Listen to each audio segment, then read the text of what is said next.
Cecile, thank you for the warm introduction, and thank you for the outstanding leadership that you've shown over the years. You just do a great, great job. I want to thank all of you for the remarkable work that you're doing day in, day out in providing quality health care to women all across America. You are somebody that women, young women, old women, women in between, count on for so many important services, and we are truly grateful to you. I'm sorry that I could not be at the party yesterday. I understand it was a little wild. That's what I heard. But as all of you know, obviously, we've gone through a pretty tough week and a half, and I was down in Texas letting the people of West Texas know that we all love them and care about them in their time of grieving.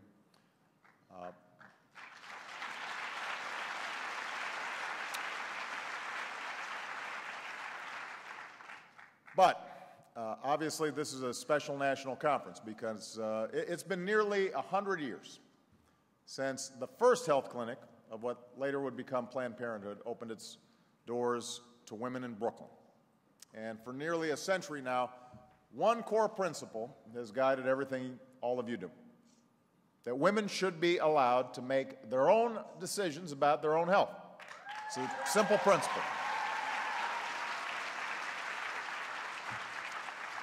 So when I see in this audience extraordinary doctors and nurses and advocates and staff who work tirelessly to keep the doors at health centers all across the country going, then I'm reminded of those very early efforts and all the strides that we've made in subsequent decades. And I also think about the millions of mothers and daughters and wives and sisters, friends and neighbors who walk through those doors every year.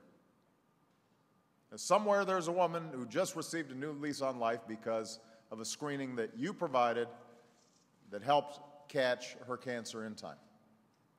Somewhere there's a woman who's breathing easier today because of the support and counseling she got at her local Planned Parenthood health clinic. Somewhere there's a young woman starting a career who, because of you, is able to decide for herself when she wants to start a family.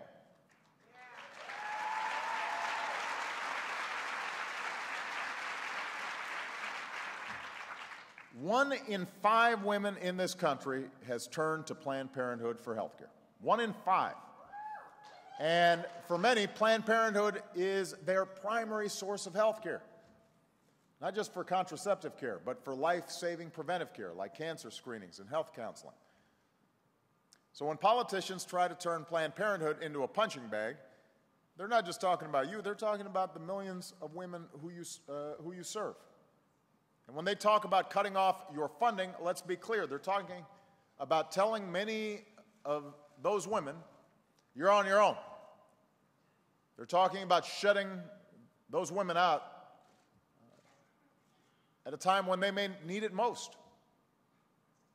Shutting off communities that need more health care options for women, not less.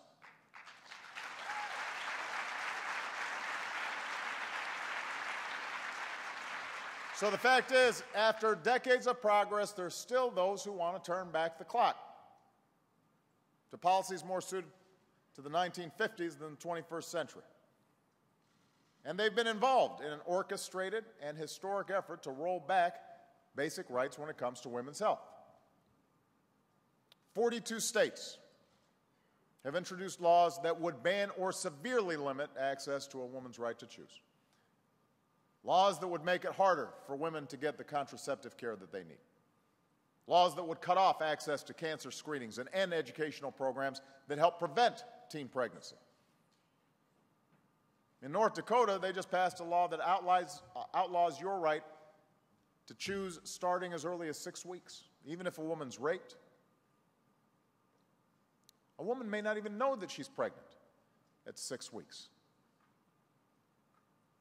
In Mississippi, a ballot initiative was put forward that could not only have outlawed your right to choose, but could have had all sorts of other far-reaching consequences, like cutting off fertility treatments, making certain forms of contraception a crime.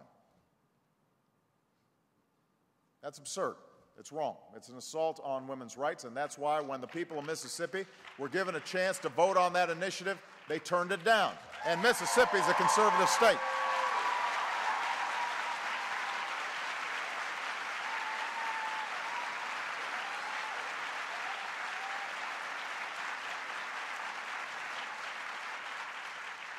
Mississippi is a conservative state, but they wanted to make clear there's nothing conservative about the government injecting itself into decisions best made between a woman and her doctor.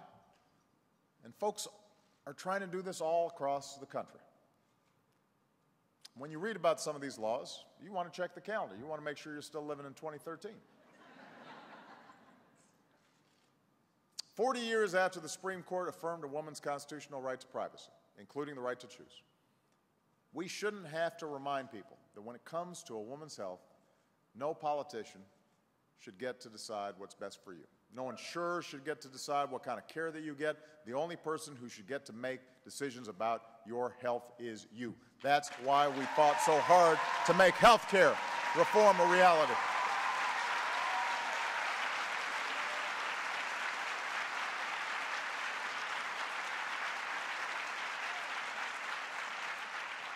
That principle is at the heart of the Affordable Care Act. Because of the ACA, most insurance plans are now covering the cost of contraceptive care so that a working mom doesn't have to put off the care she needs just so she can pay her bills on time. Because of the Affordable Care Act, 47 million women have new access to preventive care like mammograms and cancer screenings with no copay, no deductible, no out-of-pocket costs, so they don't have to put off a mammogram just because money's tight. Because of the Affordable Care Act, young people under the age of 26 can now stay on their parents' health care plan. And insurance companies soon will no longer be able to deny you coverage based on pre-existing conditions like breast cancer or charge you more just because you are a woman. Those days are ending. Those days are ending.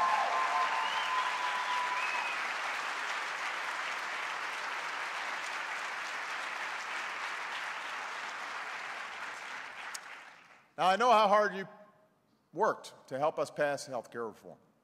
You and your supporters got out there, you organized, you mobilized, you made your voices heard. It made all the difference. But here's the thing.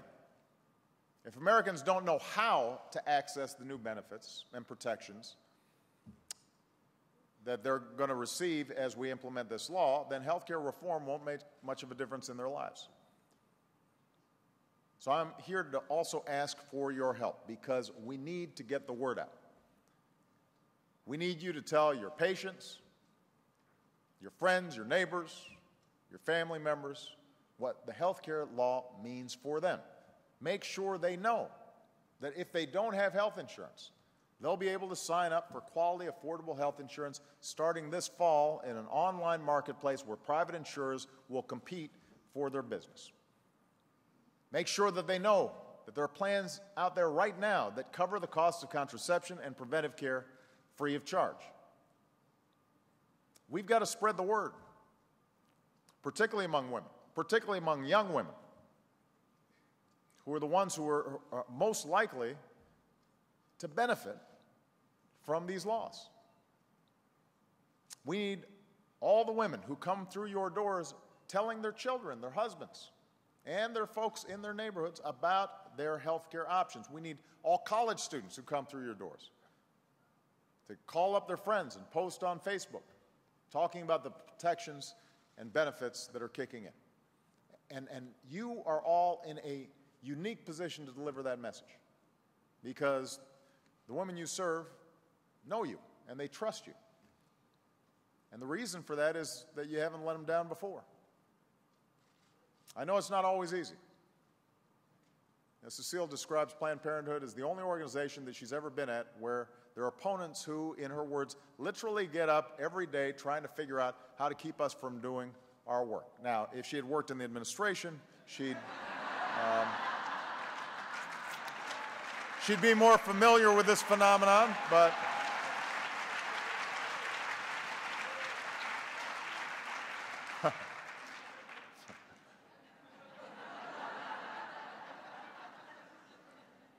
But when it comes to your patients, you never let them down,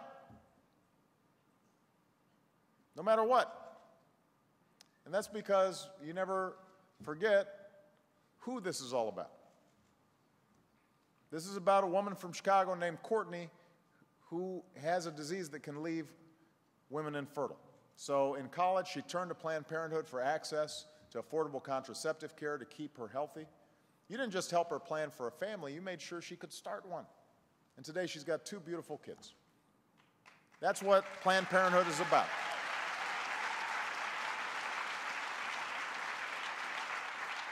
This is about a woman in Washington State named Joyce, who for years could only afford health care at her local Planned Parenthood clinic. And heeding your advice, she never missed her annual exam. During one of them, your doctors helped catch an aggressive form of cervical cancer early enough to save her life. Today, she's been cancer-free for 25 years.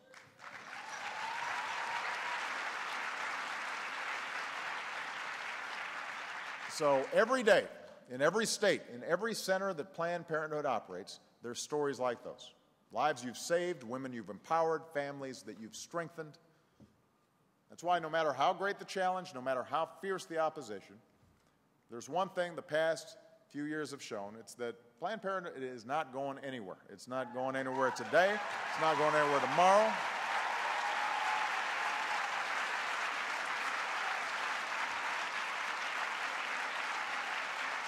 As long as we've got to fight to make sure women have access to quality, affordable health care, and as long as we've got to fight to protect a woman's right to make her own choices about her own health, I want you to know that you've also got a president who's going to be right there with you, fighting every step of the way. Thank you, Planned Parenthood. God bless you. God bless America. Thank you.